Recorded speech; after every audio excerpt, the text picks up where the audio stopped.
All right, everybody, welcome back to the Overwatch Collective Podcast, Season 10, Episode 1. That is insane. 10 seasons. I'm here with Devon. Devon, let's see, by the time this drops, it'll be 2026. What plans do you have for New Year's? Ooh, for New Year's, well, if this continues, I won't be at work, so that'll be weird. So ideally, I'm just going to hang out with my wife and have an enjoyable start to a good year. I hope. Sweet. I love that. Yeah, the wife and I aren't going out. We're going to play games, get a nice bottle of champagne, and we're going to chill and try to stay awake until midnight. That's where I'm at in life. That's a tall order, That's man. where I'm at. Sweet. Well, thank you, everybody. Hope you had a good New Year, a safe New Year. Welcome to 2026. Thank you for continuing to support the Overwatch Collective podcast and the nonprofit. I mean, as of now, today's December 9th, we're at $312,000 spent on therapy. 284 people have gone through us to get connected to therapists and or retreats. We just connected somebody to a therapist in an hour and 25 minutes. We just funded 50% of the cost for somebody to attend a inpatient retreat. Took 14 hours to approve them. Waiting on the invoice on that right now. But like, start off 2026. Thank you all for your support in reducing suicides in the first responder military community, getting people connected to therapy, and supporting the podcast. So, the podcast obviously is supported through our sponsor as well. So, Brain Performance Technologies is a specialty mental health clinic that treats patients with transcranial magnetic stimulation, TMS, electric pulses that are delivered to specific areas on the scalp to alter brainwave activity and treat depression, TBI, PTSD. Non-invasive, drug-free, improves brainwave function. Improvements are better sleep, better mood, improved mental health overall. Brain Performance Technology offers different TMS protocols, including RTMS, MERT, and SAINT, the newest protocol. BBT is an authorized TRICARE provider for our military community and can assist with insurance authorization for qualifying patients. Learn more at www.1bpt.com. And then the next one that I have to mention, I mention on every episode, is Clyde from Rust and Iron Clothing Company. Rocking the hat, rocking the hoodie. I always wear his stuff. Absolutely incredible first responder. An active firefighter reached out, was like, "Hey, um, this is my thoughts and my plan. Like, I want to build Rust and Iron Clothing Company and donate a percentage of the proceed to you guys in order to fund more therapy and all that." Truly incredible. Opening up his own shop right now. Gonna sell our t-shirts and sweatshirts in the store. And then he's also getting some other clothing lines in the firefighter community in the store as well. So a super solid dude. So huge shout out to them. The hat looks good on you, brother. Thank you. Of course, of course. All right. That's enough of the admin stuff from me. The phone is away. I'm done reading. Some of those words, like I said, are big words. Scientists probably put those together. So every time I read that, I'm like, oh man, I'm going to totally mess this up. But um, I am done talking. Can you do an introduction of yourself? Tell everybody what's up, and we'll take it from there. Sure. So my name's Devon. I live in New Hampshire. I'm a full-time firefighter for a small department. We run 5 per shift. Trying to expand to 6. We service the town, like I said, the town of Durham, New Hampshire, and we've got the University of New Hampshire on site. So it's pretty interesting between a bunch of nursing homes versus college kids. We get the full gamut, just good. Keeps us on our toes. Prior to the fire department, I was in the Air National Guard, New Hampshire Air National Guard, for 9 years. I was first a hydraulic specialist on the KC-135, and I got to turn wrenches in Guam and Qatar, and then I switched and became a boom operator 135, so doing in-flight refueling. Got to go to SEER school, and then got to deploy in 2017, flew missions over Iraq, Syria, Afghanistan, supported some Yemen operations, a little bit of everything. It was pretty cool. Damn. And prior to that, I grew up in a very small town. Both my parents were firefighters on the volunteer departments. My dad was a police officer for 13 years. So like the first responder mentality and mindset and everything was second nature for me. Ever since I was a little kid, hanging out in firehouses, that's what I wanted to do, and I wanted to figure out a way to pair those together, like fire department. And as I started to grow up, I started to develop a love for aviation. So first of all, it's like, how do I get into aviation? It's super expensive, and then how do I pair them together? And throughout middle school and everything, I was looking at, like, ooh, I want to join the Coast Guard. I saw the I can't remember the Kevin Costner movie, The Guardian, right? The Guardian. Yeah. And I was like, oh, I want to live that. I want to fly Coast Guard helicopters like that. That was the epitome. That's what I was shooting for. Um, and I got lucky enough. I went to a high school where a Marine veteran actually created an aviation program where we did community service, and in return for community service hours, he paid for our flight training. So we were able to get.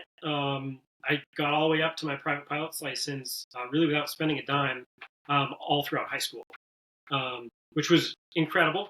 That really like pumped up the passion for aviation, and I ended up between junior and senior years of high school, I went to the Coast Guard Academy to do their like week-long program, and unfortunately, it didn't work out very well.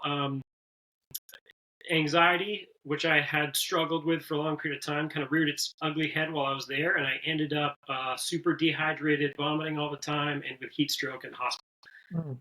That kind of shut Not me off. ideal. Not ideal. Yeah, it was a shitty experience. I learned a lot from it. I'm happy it happened. I looked into joining the Navy. Ultimately, that just didn't feel right, and it ended up coming down to just staying close to home and basically balancing aviation and the National Guard with part time. We know it's Yeah, it's a little more than part time. 100%. Yeah. So balancing that with becoming a full time firefighter. Got it. Yeah.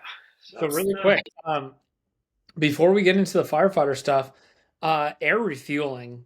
So I'm a nerd, right? Like I watch all the Blue Angels, the Thunderbirds. I literally sit there and watch YouTube of like F-35s doing refueling and barely missing and all that stuff. My wife's like, turn it the hell off. Um, that shit's dangerous, huh?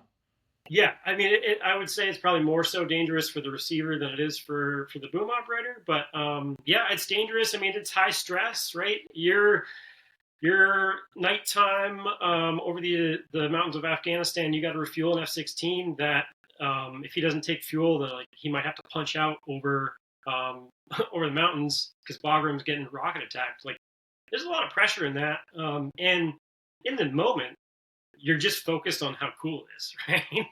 Like, this is incredible. I think it's probably the one of the coolest, if not the coolest and best enlisted job in the military. I mean, you get to do incredible things, work with incredible people. It's a very different culture, just aviation in general. Um, the relationships between enlisted and officers are different. They're more relaxed, and then you add that National Guard component onto it.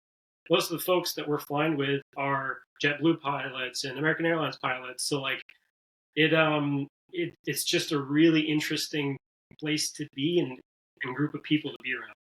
Got it. Yeah, very cool. Once you said that in the air refueling in the, I was like, oh, oh my. Sweet. Yeah. And so you flew all over the place and everything. So what's like what was the coolest place that you've ever flown over? Um, that's a great question. I've never really thought. I haven't flown around a ton of places. So when I was, it was mostly just, flying from home. We stopped in, see, on our way out, I think we stopped in Spain, and then just flew out of Qatar the entire time. I never landed anywhere in another country. It was always in and out of Al Udeid Air Base. Um, so it was very cool to like fly over the mountains of Afghanistan. I mean, from my perspective, it was gorgeous. Like, it was Yeah, incredible. yeah. um, right? Um, and it felt weird to be in that position and be like that separated, but also that close to war. And then I think probably, I guess the coolest thing was when we were flying over Iraq. at the same time, a buddy from the 82nd Airborne was down there, just outside of Mosul, like supporting operations there. He's a combat medic. So for me to be refueling his top cover, like even if it wasn't directly accurate conceptually, it felt that way. Mm, That was the coolest thing to me. Like got this it. A10 that I'm refueling right now could be helping save his life right now, and like Mm, that for me was the most powerful part of any of it. got it. And what was the coolest jet? I know A10s are just phenomenal. I've never seen Yeah. them live or anything, but I would love to see them on a range. Coolest jet. Um, Probably F-22s. F-22s were very cool. I enjoyed all of them. Certain planes were less fun because they were just like more squirrely.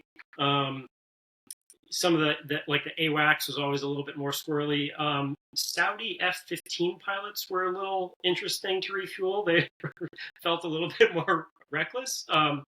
But yeah, F-22 I think was like the coolest plane to see in front of you. I thought. Yeah, that's incredible. And you're seeing them obviously at night. You're under MVGs, right? So for us, no, we never did NVGs. That was like they called it. I don't even remember what they called it, but it was like only active duty units were doing it, and they were doing that like Afghanistan for C-130s and stuff. Okay. Um, Everything I did, if it was nighttime, then basically we had a floodlight on the tail of the plane, and when you know the receiver's coming in, they would just have their upper lights on. We would have the tail light, basically floodlight, and then we'd also have a nozzle light. And they're coming in. You basically turn up the lights just enough so you can see where you're going, and then you turn them back down once you're in contact, because you don't want to, be shining a light from above the enemy. So yeah, that was cool. That was interesting. Awesome. Man, I feel like I could do a 45-minute podcast just talking about jets and that Oh shit. yeah, Like, yeah, yeah. Yeah. very cool. So how long total in the National Guard did you say? 9 years. 9 years? Okay. All Yeah. right, very cool. Sweet.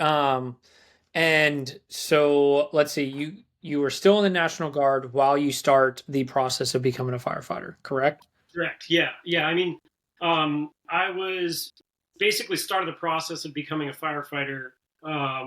You could say like officially when I turned 18, I joined my hometown's like little volunteer fire department, and then I started slowly. I went off to basic training and all that stuff, and then once I came back from basic training, I started getting firefighter one, firefighter two, EMT classes, all Got it. that. So it was always kind of at the same time. I was trying to build up both resumes, if you will, at the same time. Mm-hmm. Mm-hmm. Do you feel like your time in the National Guard helped you through becoming a firefighter? Um, it certainly didn't hurt it. I suppose so. I guess I think it's almost the other way around. Because although like I wasn't super involved in the fire department prior to joining the military, it was a part of my life because both my parents Yeah. were involved in it. Mm. So I think that helped me do better in the military. Um, but I can't conclusively tell you that one, like the guard, really helped me become a firefighter. Mm-hmm. Gotcha. And it's funny. So in the beginning, when you said you like grew up around a fire department and all that stuff, so my dad was a cop. He's somehow retired, and then he's still doing like reserve stuff. I don't know why. Um, but their police department was right next to the fire department. So they would be like running call to call and hitting the air horn to wake up the firefighters and everything and messing with them, which is just absolutely hilarious. Yep. Um, but we would always be at the police station, and then my brother, who's a firefighter now in Southern California, would always wander his way over to the fire station. Um, and I'm like, I'm fourth generation law enforcement, and then my brother becomes a firefighter. So like the jokes at the dinner table, like what do cops and firefighters have in common? They all want to be firefighters. Like it's so much fun. And I absolutely love the community, and I love working with firefighters and going on calls together and shooting the shit and hanging out. I could never do what you guys do. Like as much as I would love to wash my truck, work out, and do all that, like pulling hose nonstop and then running into a freaking burning building. Like, are you insane? Like, no, I'm good, dude. Like, I am good. I'll pass. Um, but no, I have the utmost respect for you guys and what you do, and I know there's a lot that goes into it as well. And you're very injury prone. I'd say you're more injury prone than cops, in my opinion. But yeah, maybe major ones. I feel like you guys always get the minor ones from all your scuffles and stuff like that. I could not be a cop. My dad, having played both sides, he was like, "Do not become a cop." And I even I came close. I interned for a couple of years. I interned with my godfather, who was a police officer in a small town, and I was very close. But yeah, it didn't. It wasn't what I necessarily wanted to do. But I also have the utmost respect for what you guys do, and I think that your job is harder than ours, actually, in different ways. But like, I don't know, and it seems to only be getting more difficult. Mhm. Um, but yeah, yeah, Sweet. All right, so we both appreciate each other. I like that. We're off to a good start. sure, Um, all right, sweet. So let's get into it. So one of the things that we're going to talk about is on the job injury and going through the workers' comp and then how trauma impacts the body and when things kind of slow down, the trauma catches up to you. Where do you want to start with that? And I'll let you just take it away, and then I'll kind of pick your brain as we go. sure. Yeah, so I'll start off with just explaining what happened. Um, well, and before it happened, because of my background with my mom's mental health stuff, family deaths, all kinds of different things, I was always very interested in mental health. It was always at the forefront of my mind. And prior to this accident that happened in May, I was taking peer support classes, suicide prevention classes, doing everything I could do to learn about just our brains and like how to deal with it and how to talk to people and how to work through that stuff. So what's interesting is like when you have this, bundle of knowledge and you think you know something about it, and even when you have some past experiences that were traumatic, um, then all of a sudden something else can happen, and it's like a whole new world. It's like, oh shit, I didn't know anything. So that's kind of what happened on on May 19th of this year. We had a 4-year-old girl was seizing. She has a seizure condition, kind of one of our like frequent flyers. We go there quite a bit. In this situation, I was just focused on suctioning her airway. So we got her loaded in the back of the ambulance, and we were headed to the hospital. I'm focused on suctioning her airway. All of a sudden, I hear like tires squeal, and then the whole ambulance, like we get slammed, and I remember kind of going airborne. The biggest image that is replayed for me has been seeing the little girl's body like come off the stretcher, just in the little bit of slack that was in the straps, like she was strapped down and everything. Seeing that, like my brain was fully convinced I'm gonna watch this kid splatter on the ceiling. Um, and that moment of fear and helplessness, that's what like broke me. And I've always had a lot of pride in the fact that for the most part I can like handle myself in stressful situations. And when this happened, it was like, all right, I need to be chill.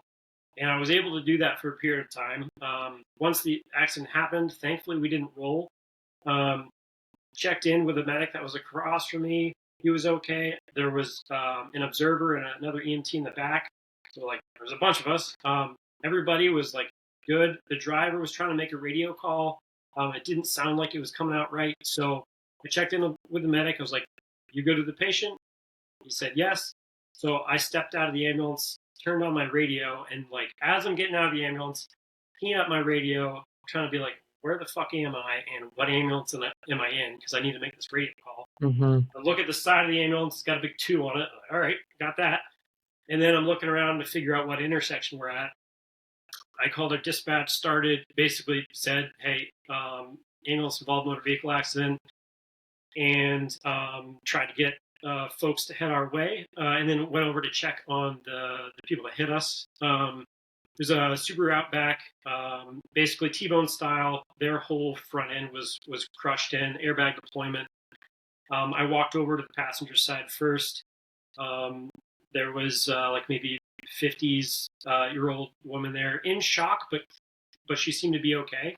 And I remember like trying to be very deliberate about how calmly I talked to her. Like, are you okay? Does anything hurt? Like I was trying to calm myself down at the same time I was trying to calm her down. Mm-hmm. If you've seen any of like the Chris Voss stuff, like the late night DJ voice, I was like trying to channel that, like just calm, calm. Made sure that they were both okay, and then basically waited for like our chiefs started showing up. Like as soon as you say ambulance involved accident, the world's coming, Yeah. right? Yep. And I held it together long enough to help move the little girl on the stretcher from that ambulance to the next ambulance. And like as soon as I shut the doors of that ambulance, I looked at one of the chiefs and I was like, I think I'm done. I'm done. And um, went and sat in the engine, and just like, oh, a huge wave of emotion crashed over me. And then that as far as like emotional reactions part, that was it for the moment. And as the minutes went on after the accident, I started to notice some back pain, so I went and got that checked out, and that ended up being like muscle strains and stuff in my back. And essentially, for the next 3 months, I was out of work with back pain, and that's what I was focused on. I was like, hey, my back hurts, and I had a bunch of instances where like really bad muscle spasms and pinching. Drove myself to the ER one day because it felt like I had a sword in my chest. Like just a bunch of shitty physical stuff. Mm-hmm. And then also just the stress of being out on workers' comp, physically not being able to do my primary job. And then I also have a tree company, so not being able to do that as well. Um, that was all in my head the whole time. And like I'm a primary care provider for my grandmother, and then also just like trying to be a good husband, and all of the life stuff, right, that you're trying to do all at once. Now all of a sudden, boom, this is happening. So I didn't really. I knew conceptually that that probably fucked me up, but I wasn't feeling it yet, and it ended up being when I got cleared to go back to work. I was like, I was doing everything I possibly could, all the PT, I paid out of pocket for like massage, acupuncture, everything I could possibly do. Get me back to work. I want to work. And when I get back to work, the first shift back, I'm like, all right, this is okay. I got some like anxiety that isn't normal for me. I noticed that my tolerance to blood was significantly diminished. Just an old lady with a bloody nose, and I was like, I couldn't focus on what I needed to do. And then my second shift back, we were headed to a fire in another town, and it was the first time I was in the back of a truck going lights and sirens somewhere, and just replayed. All I saw was the little girl. I was focused on that. Like I was waiting for us to roll or us to get in an accident again. Like I wasn't focused on, all right, what am I going to do when I get to this fire? So that was like, all right, this is a problem. And then it all really like came to a head when it was August 15th. Laying in bed at work because we get to do that as firefighters. Yeah. Lucky. And, it was like midnight. I couldn't sleep, and I was like, "Fuck, I don't think I can work on another kid again. I don't want to see another sick kid again. I don't want to be in that. I don't want to put myself in that situation. I can't do it." And that morning, I took my gear off the truck, and as I put it back on the rack, I was like, "I don't ever want to put this shit on again, ever." And that's when I was like, "All right, this is not." I've worked my whole life to become a firefighter. Like the fact that I'm now distancing myself from that identity is a problem. Um, so that's when I started burning sick time. I already had some vacation plans, so like that kind of helped a little bit. I noticed that when we were on vacation, we were hanging out with my wife's cousins, and they had little kids. We're trying to have a really fun time out on a boat, um, and all I could think about was that little kid, if they had drowned or near drowning, and having to do CPR on them, and the looks on the parents' faces when like it was unsuccessful. Like that's what was going through my head the whole time. I couldn't really enjoy what I'm doing. Like, all right, yeah, this is still a problem. Um, so then, and I was seeing a therapist at the time too, and we were talking about it, and we're trying to work through stuff. but it just became clear, like, I need time away from work, and it's going to be enough time that I can't just burn sick time and everything. And then also part of me is like, the system exists where you're supposed to be taken care of if you get hurt at work, whether that's mental or physical. Like, you're supposed to be taken care of. So I'm not just going to hide this. I'm not just going to pretend it didn't exist, or like white knuckle it, or it's just not worth it. Like, I got hurt at work. I need someone to help me. Here we are. This is what it is. Um, so I made the call to my administration and said, like, how do I add post-traumatic stress onto my workers' comp back injury? Because the claim was still open. I was still going to PT. I was on like a full duty trial period. Okay. And that started this whole process of the therapist that I was seeing. Once it becomes a work injury, then like workers' comp is supposed to pay for that. So if your therapist doesn't accept workers' comp, that's going to be a problem. And then if they do accept workers' comp, it's also kind of a problem, because then workers' comp is going to try to get as much information about you from that person to try to distance themselves from the injury. And I, like, my wife is a therapist. My buddy runs a mental health practice. I understand that therapy is also like a business, and you have to be able to pay bills, and like, I get all that.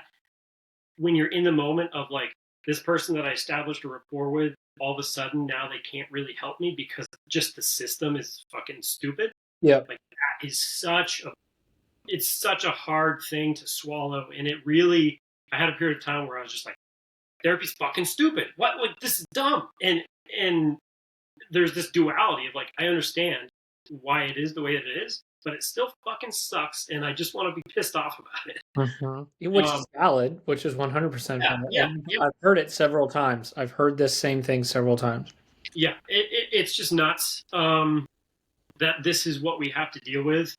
And that's like, all of this is, it's easier for me because I've always talked about mental health stuff. So like, that stigma that a lot of people fight through, I've already kind of fought through it. And even knowing that the stigma isn't as strong for me, it was still hard to, like, because you still want to be like, no, that's not gonna, it happens to other people, but it's not gonna happen to me. And then you add on to the fact, like, you look at a picture of the ambulance and it's barely dented in on the fender. It's like, that's what might ruin my career. Are you fucking kidding me? Like, not some glorious fire where I pulled somebody out and got burned. No, just right. And that's a dangerous thing that we can talk about as far as comparing traumas. And I know that you've talked about that in the past. Yep. Which is awesome. So yeah, so then it's like, all right, I can't see my therapist. Now I have to figure out who I can see and who I can trust that's gonna, help lead me through this process. And even having the connections that I have within the peer support team, with my buddy running a mental health practice, it was still very difficult because a lot of people don't want to work with workers' comp because workers' comp doesn't pay out and they have to run a business. So it just creates a really difficult situation to find someone that can actually help you. And what ended up happening is, I told my case manager from workers' comp, I was like, who have you worked with in the past? Because nobody wants to work with you because you guys don't pay. And the answer was like, there's someone, one person in the state we've worked with in the past, you could try calling her. And the name that they gave me, funny enough, I had seen her back when my mom died. So I was like, oh, okay, this could be a good thing. Like, I've already got a rapport with this person. This person has seen what Devon was like before this accident. I trust her. She knows my story. And if she's willing to work with workers' comp, like, all right, we're cooking with something here. Yeah, sounds good. And then the next like hurdle was, I give her a call and she's like, yep, we can give this a shot. She's like, last time I worked with workers' comp, they didn't pay me for 6 months and they strung the firefighter along for 11 months. She's like, so I don't really have some super high hopes about this, but we'll give it a go. And then it was also like, I'm moving to Arizona. so then it's like, all right, that's now I'm at this point where I need to decide: am I going to go with a person that I have rapport with, I trust, knowing that things are going to be delayed because of the logistics of her moving her life out west, and that we're going to only be able to do telehealth. So it's like, okay, either that is the channel I go down, or I go down the channel of the unknown and try to find someone else. Mm-hmm. And I chose to just wait for her. And it was just a shitty period of time, just kind of being in limbo. Within that time period, I definitely had like more instances of depression and anxiety and suicidal ideation. Suicidal ideation I had back when I was a kid, and then I had a long period of time where it just wasn't there. And so to start to see that come back was concerning.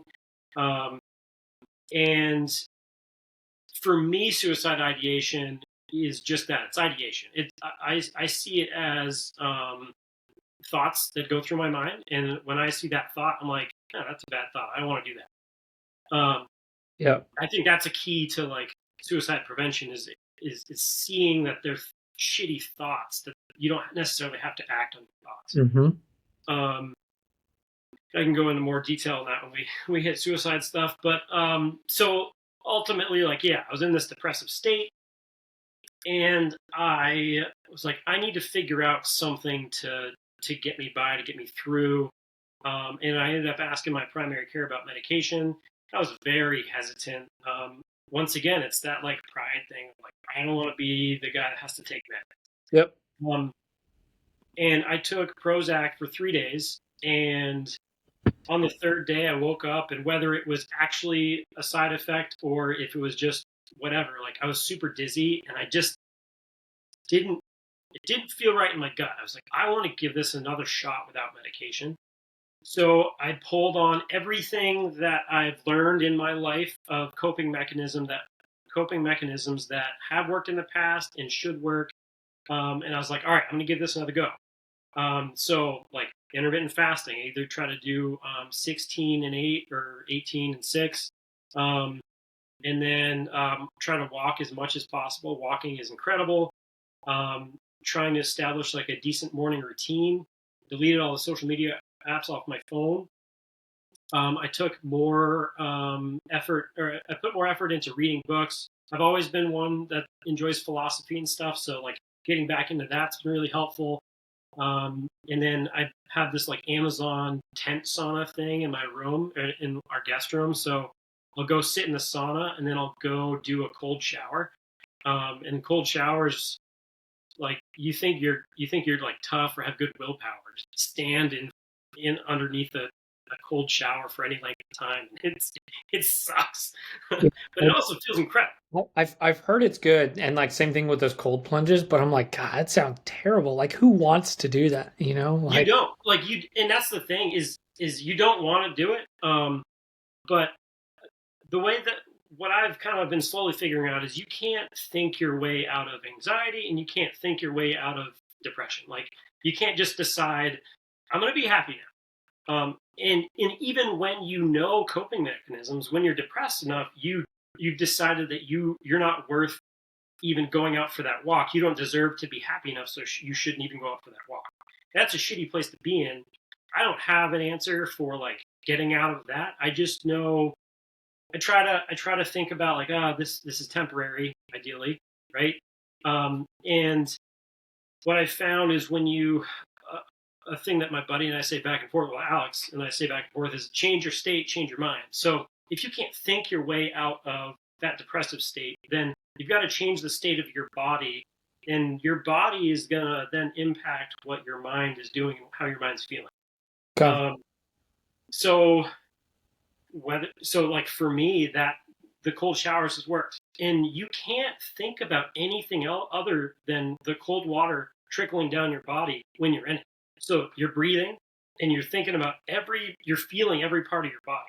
mhm. And when you're feeling that stuff, when you're in your body, you're not in your mind. So that's why for me it works so well. Yeah, it sucks. Every time I get out of the sauna and I'm like walking over to the shower, fuck, this is Yeah, stupid, this is dumb.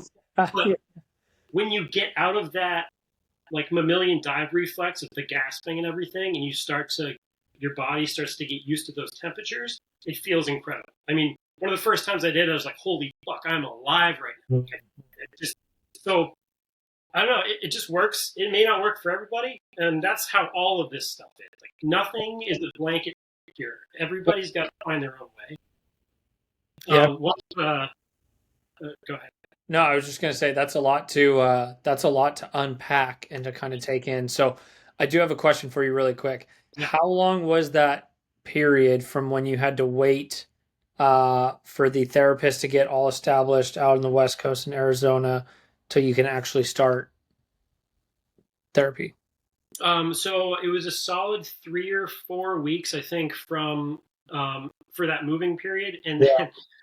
and then the best part is I think I had 1 or 2 sessions with her, and then there was an issue with whatever professional organization that she was a part of that enabled her to be licensed in multiple states. Ah, That subscription got messed up. So then there was another 3 week period of time where I couldn't see her because that was all messed up. that's another that was going to be my second question is I know and like my wife's a therapist and she's licensed in 3 states um and so that was going to be my next question. So you had to wait a little while. Yeah, yeah, I had to wait a little while, and that sucks, right? Now, what's important is within that time period. So that first 3 week period, I ended up going to it's called On-Site Academy. It's in Massachusetts. It is a nonprofit. It's kind of like a SZN debrief on steroids. Okay. I did a 5 day inpatient stay, and we did everything from group therapy, yoga, meditation exercises, individual therapy, EMDR. I went to my first AA meeting. That was eye opening. They did a really good job of sprinkling in education about mental health, about trauma, and then also like exercises and giving you a little taste of different coping mechanisms, including acupuncture and massage. Wait. It was incredible. It's definitely a great option out there. And what sold it for me was it was only 5 days. So that can either be a good or a bad thing. Um, for me, I was stressed out about being away from home for that long. The whole reason why I got out of the military was so I didn't have to be away from my wife for long periods of time. So to then look at like the IFF Excellence Center, which it seems like a lot of times those are like a month, maybe more. Um, that just wasn't working for me. Like I knew that if I got to a bad enough point, then I'd have to do it. But that wasn't my first choice. Mhm.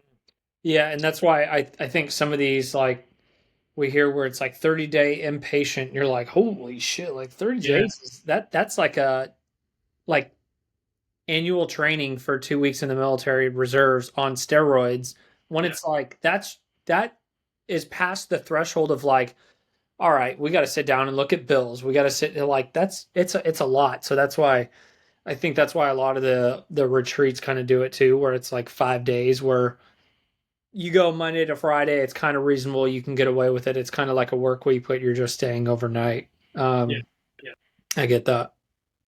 yeah. And it's not for everyone. Once again, I mean, some people need more support, and they do need to go to that. And that's going to be a hard internal. It's going to be a hard discussion with your family members and a hard internal choice to be like, all right, do the pros outweigh the cons?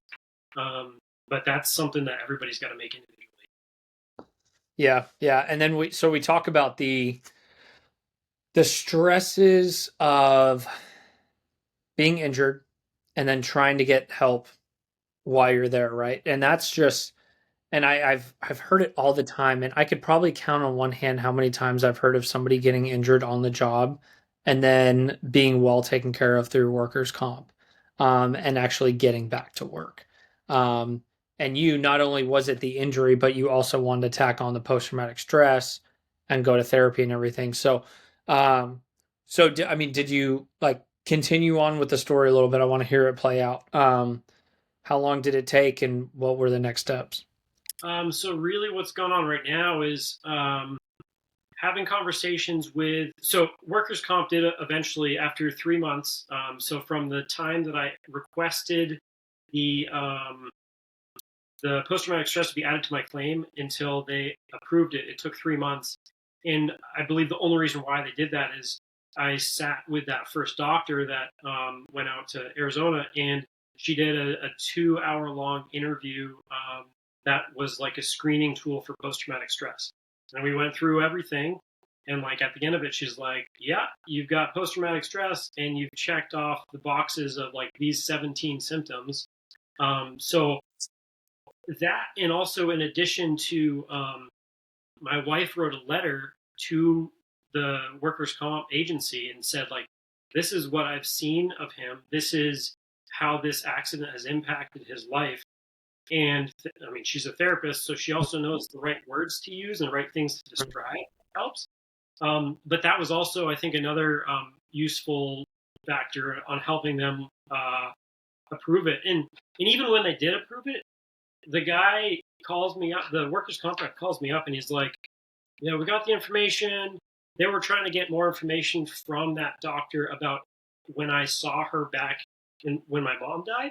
And I told him, I was like, I didn't go there for work-related shit. I went there because my mom fucking died, my stepdad died, my uncle died, my grandfather died, all in a little period of time. Like, that has nothing to do with work. What's important is prior to May 19th, I was able to be a firefighter. After May 19th, I'm not able to be a firefighter. Happened at work. Like, that's what matters. And so, like, even having these conversations and stuff, he's like, I'm gonna go against my better judgment and we're gonna approve it. But like, I hope this doesn't burn me. It's like, are you fucking kidding me? Like, I understand that you need to protect the system. It's a nonprofit as well. You got to protect the system to make sure that people aren't abusing it. But you can't, like, this is people's lives. Mm-hmm. And it's people's lives that have agreed to put their lives ahead of others to try to help them.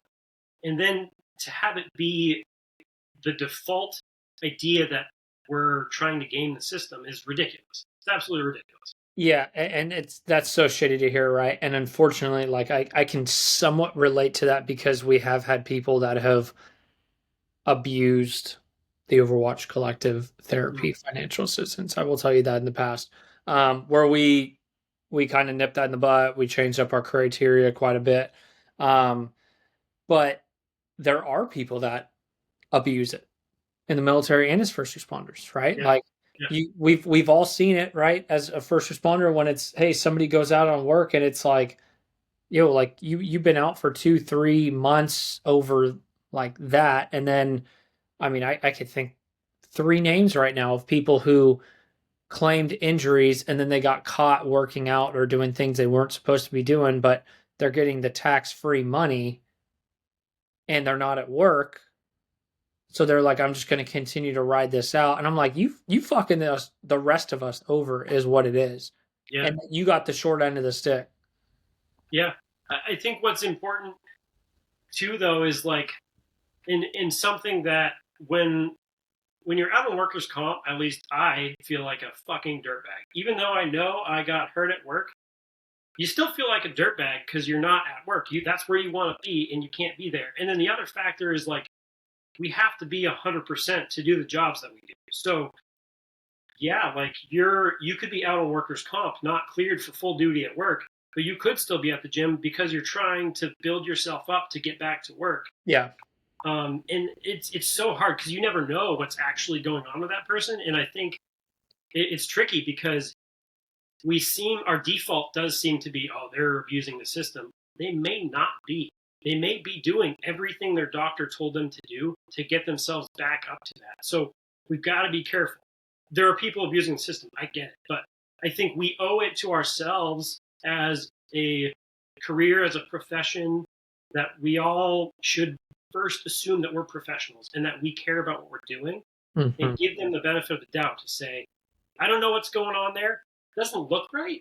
And if it doesn't look right, fucking ask them. Hey, man, like, yeah, should you be doing that? Yeah. That's, for me, that's been hanging over my head. Having a tree company, it was very cut and dry when I had hurt my back. Very cut and dry. I have physical restrictions. I can't lift XYZ. Well, boom, I'm done. I'm not doing anything. I wasn't even going to hire people to do it because I didn't want the optics of any of it at all. Once it comes down to then, like, if I'm physically cleared to go to work, but the reason why I'm out of work is because it's my inability to compartmentalize and to handle trauma. Does that mean I can't do tree work? And that is a really tough situation to be in because you feel like a fucking dirtbag. You're Mhm. also trying to pay your bills and live your life without, like, I didn't ask to be in the ambulance accident.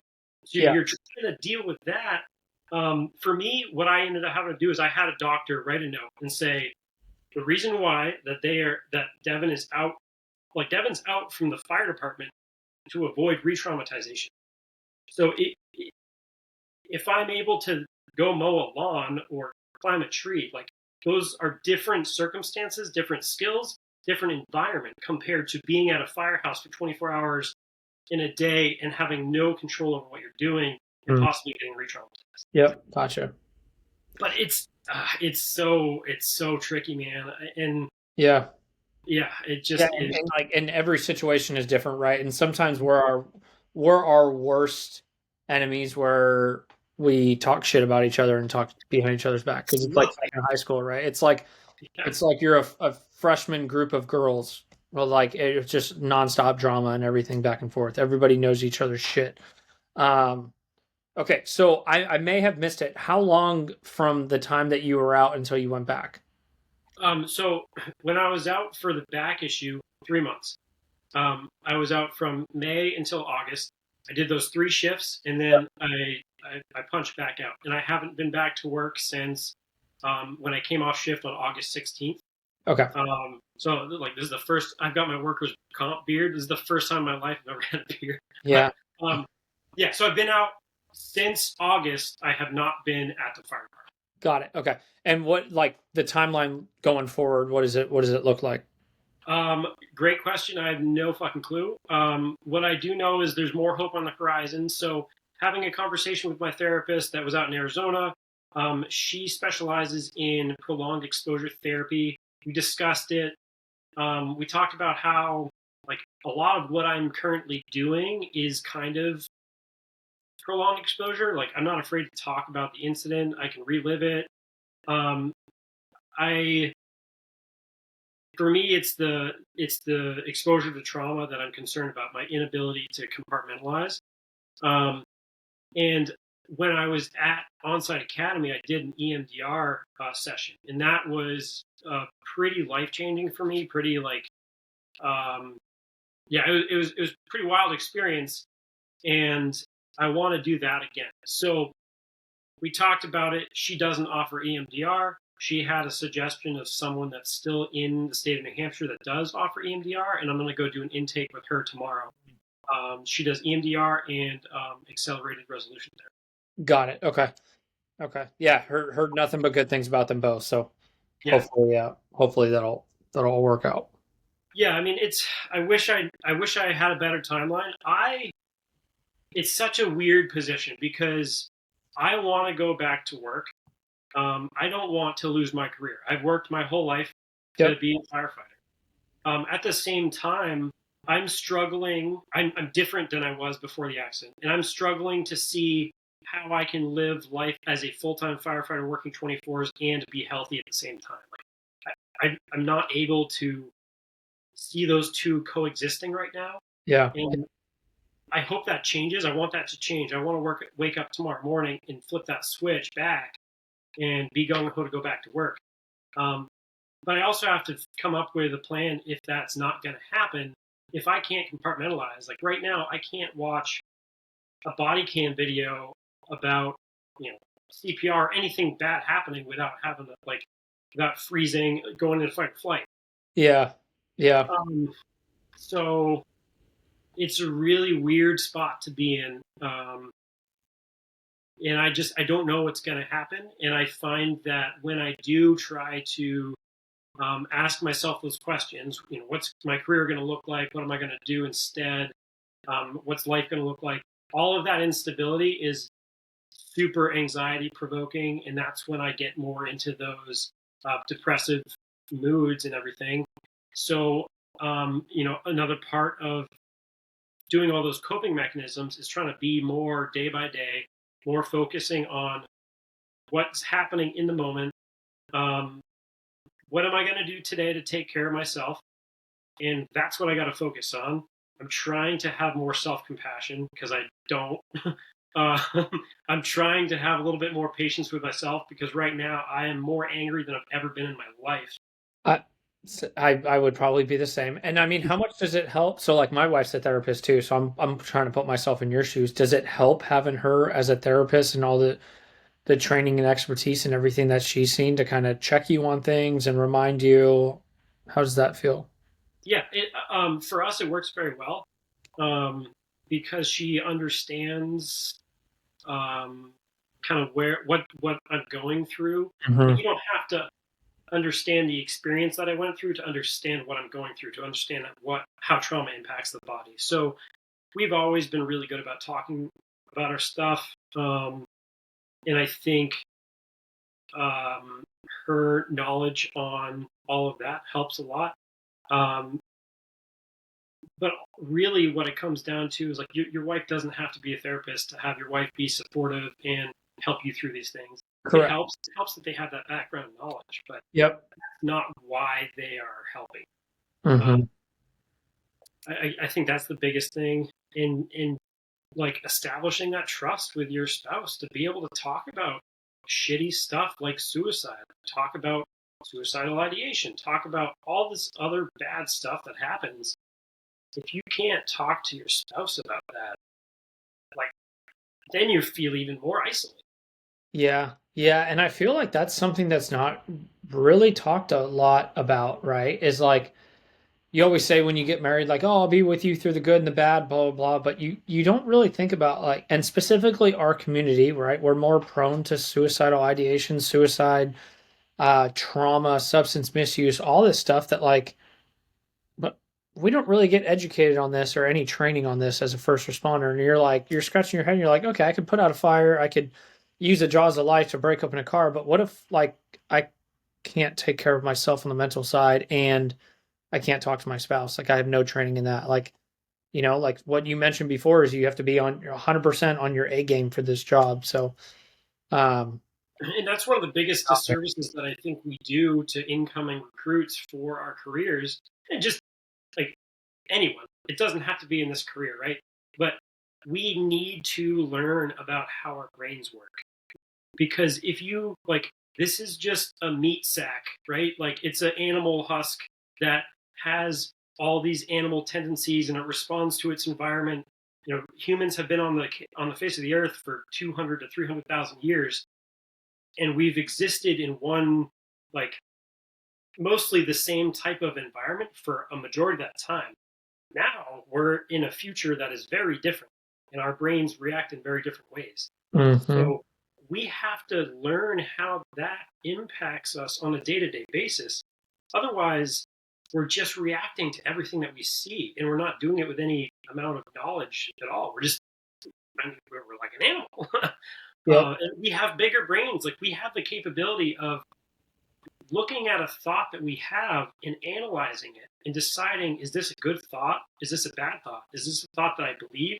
Is this a thought that I don't believe? Do I want to act on this thought or do I not want to act on this thought? All of those things we have the capability to do, but we haven't, a lot of us aren't doing it enough. Mm. And like, it takes work to figure that out and to Yep. learn. Yeah. Yeah. There's a lot going on there. Oh, yeah. So like for you, what does a day to day kind of look like? Are you full like self awareness, self care, taking care of yourself, but also trying to take care of things around the house, like focusing on improvement? Yeah, it's a mix. Like throughout this whole process, I've gone from when I was physically able, just working myself to death because I was worried about bills. And then I've gone from I'm home, so I need to do every fucking house project possible because I got to make use of my time. I have to make myself useful. So, like, fighting that the whole time. And then I'm now currently in the stage of I do just need to take care of myself. I've got to take it day by day. I'm trying to establish some sort of routine, which has always been very difficult for me to do when I work 24s. So, like, for the most part, I wake up in the morning, I start the wood stove in the basement. Like, I'll hang out down there for a little bit as the fire grows, maybe read a little bit, maybe watch a little bit of news. I'm trying to stay away from it mostly. And then I'll try to go for a walk. I might try to pick like one or two projects, one or two. That's it, little things to accomplish in that day. So maybe it's vacuum the house and trim the nails on the cats. Like if I can get those two things done, nothing else matters. I can spend the rest of the time reading, fucking off, doing whatever. It doesn't matter as long as I get those two things done. So Gotcha. that's what I'm trying to do right now, and I'm trying to build momentum in those things. I'm trying to have that routine. So and then also at night is when I'm trying to do the sauna, Yeah. and then going And the cold from shower. there. So if I can build those routines on either end of my day, I also know that right now the middle of my day is when I'm most pissed off, and it's usually when I'm alone and trying to do projects. I'm so conscientious and so focused on not hurting other people and putting other people before myself. I, I will do everything in my power not to freak out in front of somebody. That's been the biggest challenge lately, is to try to not lose my shit in front of people and make them feel threatened or hurt. Um, so like the middle of my day that's the hardest part right now. And I'm trying to identify when I'm in it. I'm trying to have some self-compassion and be like, you know what? It's okay to be in it. This is a temporary moment. This is a temporary being pissed off. Mm-hmm. All right, I'm healing. I got hurt. This is just what's going to happen. And it's okay to sit in that. It's okay to sit in that discomfort. It's okay to sit in that anger. And I usually that kind of helps it pass. But to ruminate on it and to say, I shouldn't feel this way. I shouldn't feel this way. You're only creating more of your own suffering. Mm-hmm. Our suffering is resisting what's happening in the moment. So just be in the moment, feel what you got to feel. That's for me going through grief of losing my mom. That was really a big part of it. Like I compartmentalized it. Some bad shit happened. It was super traumatic the way that she died, and I focused on not the emotions of it. I focused on trying to figure out what happened, and I didn't really process it until much later, and it delayed every bit of the healing process. It delayed it because I compartmentalized it. Got it. Which is something a lot of us do, right? Yes, it's great. It's a superpower, like Jocko calls it, Yeah. detachment. Like it's Yep. important. We have to be able to do that, but we can't do that all the time. Correct. And one of Alex's concepts that I really like is the difference between dials and switches. We think that we can switch this on and off. We can show up at work, put on the uniform, we switch on cop mode, and we're in cop mode the whole time. And then once we take our uniform off and we go home, cop mode switched off, and now we're family guy. Like that's not really realistic. Some people can do it, but it's pretty hard. And eventually, usually the switch gets stuck in one direction. Most Yep. of the time, it gets stuck in cop mode. And if you're in cop mode and you get a text from your wife at work that something's going wrong at home, then you're like pissed off. I'm trying to fucking work. If you try to think of it as dials and switches, if you dial up cop mode when you're at work and you still got like the husband dial on there a little bit, and you expect that at any point you could get that text from your wife saying XYZ is going on, it's not going to surprise you. It may not piss you off as much. It's like, oh, okay, this is happening. And Yeah. vice versa. You've got to be able to dial down cop mode, and you've got to be able to dial up husband, father, brother, sister, rest of life mode. Um, they're all going to exist at the same time. You just got to have. It's not. You can't clear cut it. It doesn't Yeah, work. you got to juggle it, and and I think it's different for every single person too. But as long as like everybody out there listening to this, and like I wish, and like what you said, right? We're like the fire academy, the police academy, the dispatch academy, military boot camps, basic training, some sort of like, hey, for our career field, there are going to be times where you have to compartmentalize. You have to finish the task at hand. You have to do XYZ, all the training. You have to be on your A game, but like you can deal with it after and you can work on it. And here's the resources why. And this is what we can do to help you so that your backpack is less full, so that you can continue to be on your A game. You can be in this profession longer. You can have a more stable relationship, et cetera, et cetera.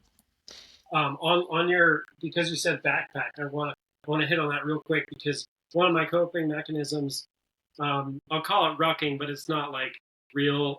It's not Marine rucking. It's Air Force rucking. I've got like 35 pounds in a pack, right? Um, Okay. Air Force rucking. I was going to say that's like PT gear and a glow belt. Like, it's my per diem and like a margarita. Um, yeah. so for me, I had kind of a recent revelation. Like when I'm rocking,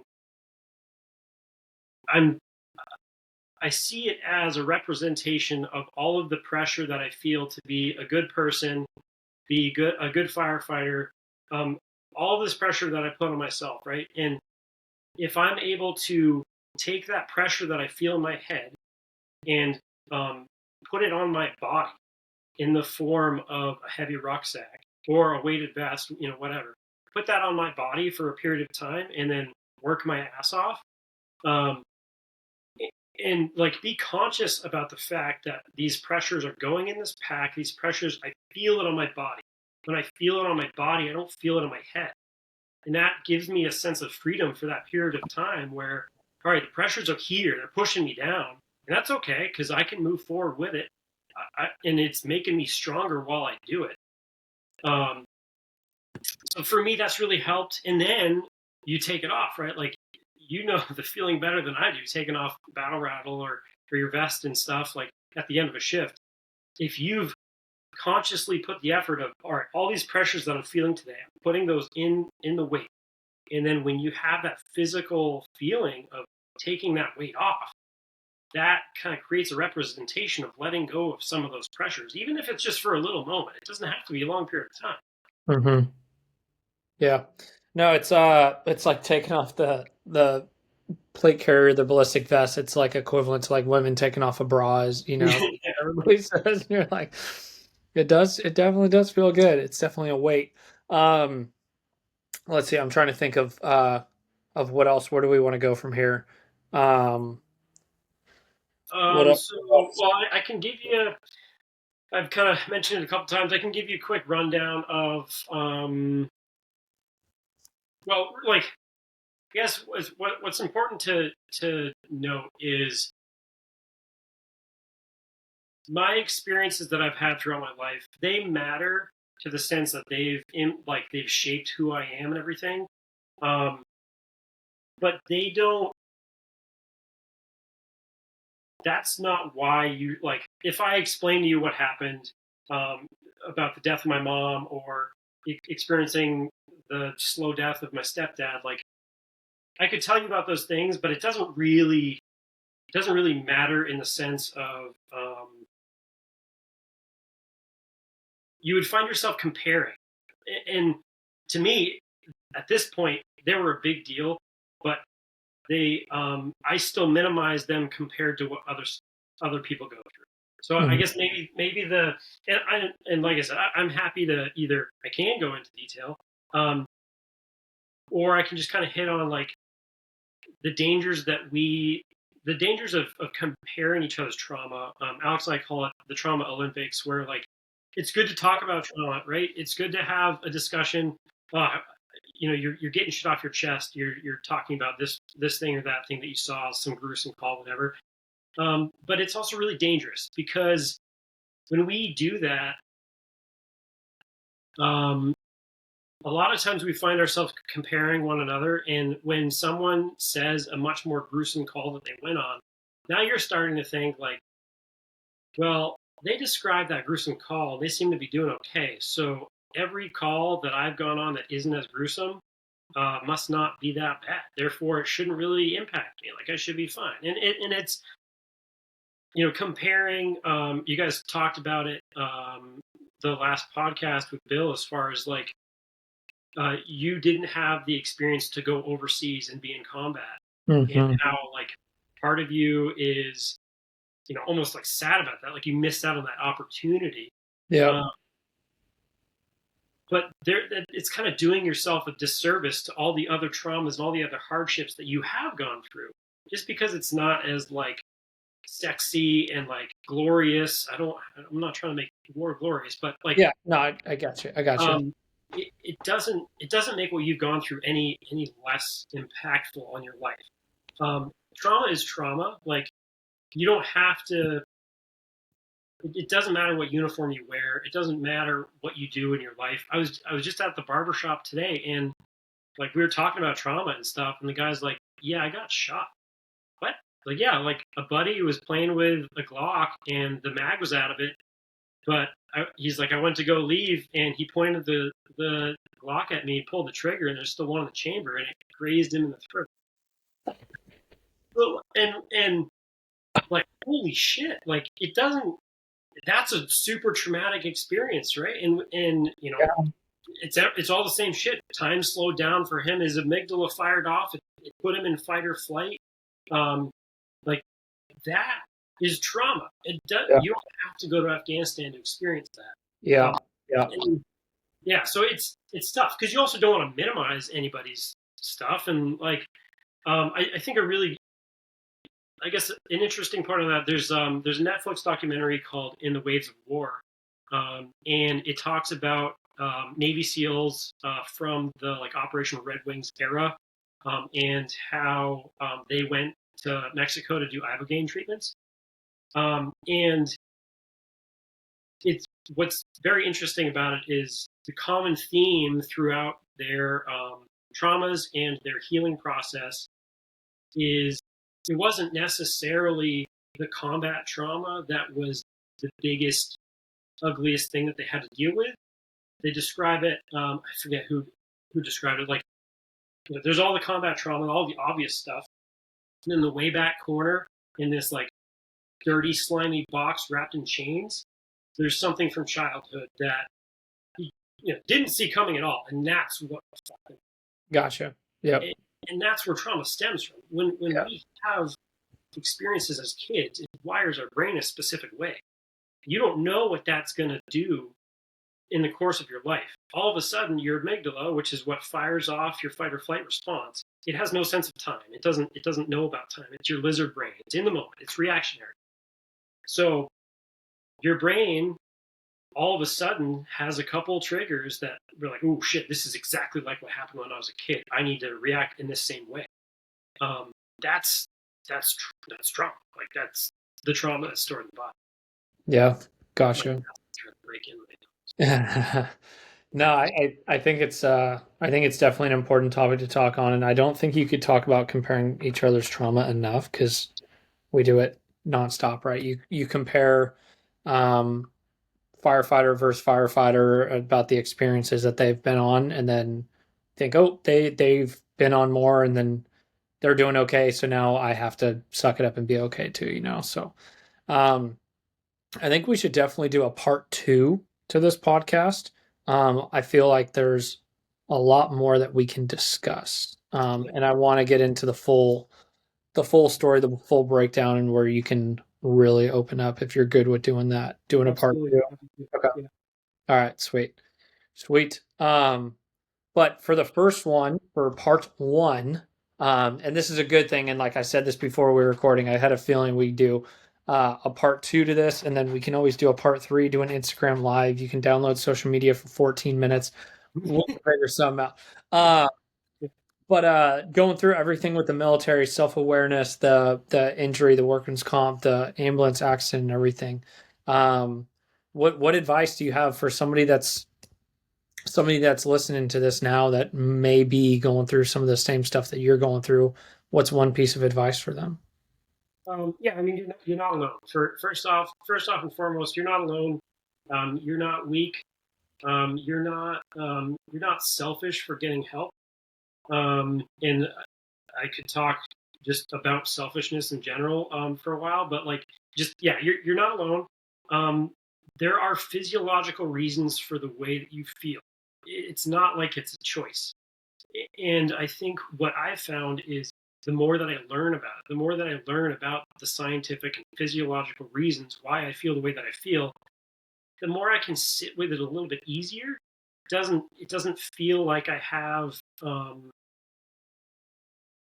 It makes me realize I don't have as much control over it, and that's also scary, right? Because if Yeah. you know Yep. that your central nervous system is wired in a specific way that at some point in your life it's going to fire off and send you into a whirlwind, then like that's shitty in itself because we like to have control over our shit. We like to think that we're always going to have control over our shit. That's something you're not going to control. You're not going to know it exists until it does. Yeah. Um, Yeah. Which is why I think and like what we're doing here, right, in the whole podcast is talking about everything and being aware and trying to be as proactive as possible and as educated as possible. So then the moment that you start feeling some of these, you're like, I know what to do. I have a yeah, resource, right? Like, so and that's the whole mission. is really important point though is, and that kind of ties it back into self awareness is noticing that you're feeling those things. Identify. Mhm. I mean, you don't know the enemy unless you can identify it, right? So like you have to be able to see it. If you don't see what's happening, then you're just going to embody it. You're just going to be it, and you're not going to feel like you have any control over it. Yeah. So that's, I would say, and as cliche as it is, like living life in the moment is important because the moment is the only thing that exists. Like everything else is a construct of your brain, right? Like I don't want Mhm. to get too crazy existential, but the moment is everything that actually exists right now. So Yeah. you need to be able to find a way to be happy in that moment, be content, or know that a next moment might come where you will be happy, because eventually this moment right now that you're living in will be your last moment. Yeah. And you got to be able to figure out how that's going to play out. Yeah. Yeah. No, I like that. Some good advice. So the way that we wrap up our podcast episodes, I know you're familiar with this. Our motto, the Overwatch Collective, is one more is one less. So we always ask our guests what one more is one less means to them. Yeah. So in part two, in part two, I want to hit on suicide more, but Yes. because that's kind of where it stemmed from. For me, one more, one less. We heal by connecting. We heal by that connection to each other. If we're separated, we're not going to be able to heal as effectively. So, one more short story that we share, one more moment of courage to express the way that you're hurting or the way that you don't feel right. That's one less person that is going to feel isolated. So, Yep. if you can share those stories, share like it's fucking hard. I get it. It's fucking hard to say in front of a bunch of dudes that Yep. especially are dressed up as cops and be like, "Hey guys, I feel XYZ." Like Mm. that's harder than anything that you're gonna do to help somebody else out on the street. That is the hardest thing to do. I mean, I don't think you're gonna change my mind on that one. Like No, everything no. else is reactionary, right? We train to do all that other shit. We have to train to say, "I'm not right now. I need some help." So Mhm. one more time that we can say that, be vulnerable with each other, that's one less brother or sister that we lose to suicide. Yeah, I like it. It's a good way of putting it. Good way of putting it. Well, Devin, I appreciate your support, continued support, supporting Russ and Iron Clothing Company. Um, and I look forward to part two. Yeah. We'll have to figure out the scheduling and everything for that, but I look forward to part two. So, um, anything else before we wrap this up? I don't think so. I'm certainly open to folks reaching out. Like I said, I believe it's social media, but you can find me on Scary Timber. It's like at Scary Timber on Instagram, Okay. um, or that's my tree company. Or just shoot me an email, and I can. Well, you have that, so you can put that in the description. Okay. Cool. You can Google Scary Timber Services, and that's my cell Yeah. Yeah. phone. Um, Perfect. yeah, so like I'm happy to talk to folks about this, and I love talking philosophy. I love talking existential stuff. Whatever you want to do, I'm game. Cool. Sweet. Well, appreciate you coming on, everybody. Hope you enjoyed the first podcast episode of 2026. Happy New Uh, Year. Happy New Year. And looking forward to a good season 10 of all these podcasts. But Devin, once again, thank you, brother. And take care, everybody. God bless America.